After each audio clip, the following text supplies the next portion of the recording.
What do you do when you list a property for sale and you don't get any showings, or very few showings, and you don't get any offers?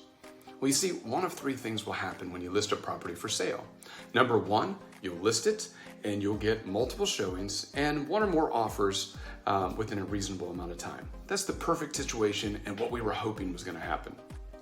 The second option is we list the property on the market and we get a ton of showings, but we're not getting any offers. This is going to tell us something, and we'll talk about that more. The third thing that can happen is we list the property for sale and we get little to no showings and we don't get any offers. Certainly frustrating. So what do each one of these things tell us? Well, the first one, we list the property for sale, we get multiple showings, we get one or more offers. This tells us that out of all of the properties that were available, the buyers saw the value in your property by reviewing your marketing, reviewing what was in the MLS, and chose this property over others, which is exactly what we wanted to happen. The second option tells us that we got buyers to the property. We had 10 or more showings on the property, but we didn't have any offers.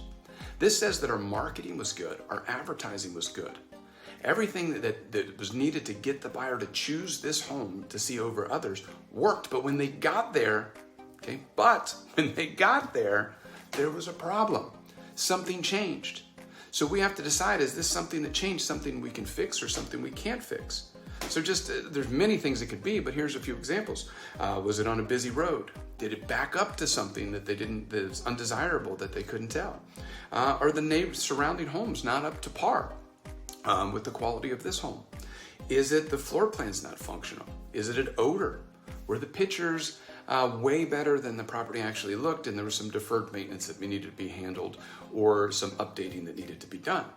So there's many things you can do, and you really need to focus and dive in on the feedback and get the information to determine, is this something we can fix or change, or is the only option to adjust or reduce the price?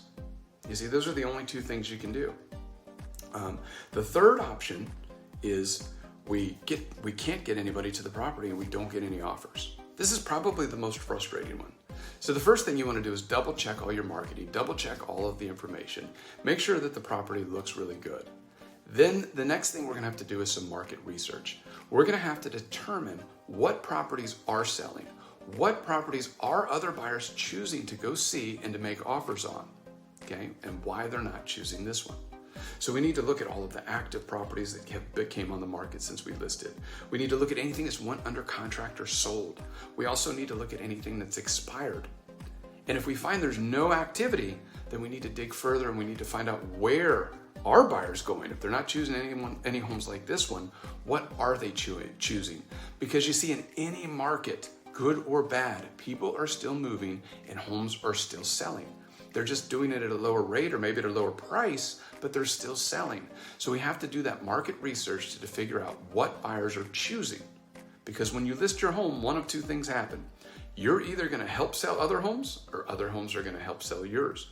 So you really have to pay attention to that competition.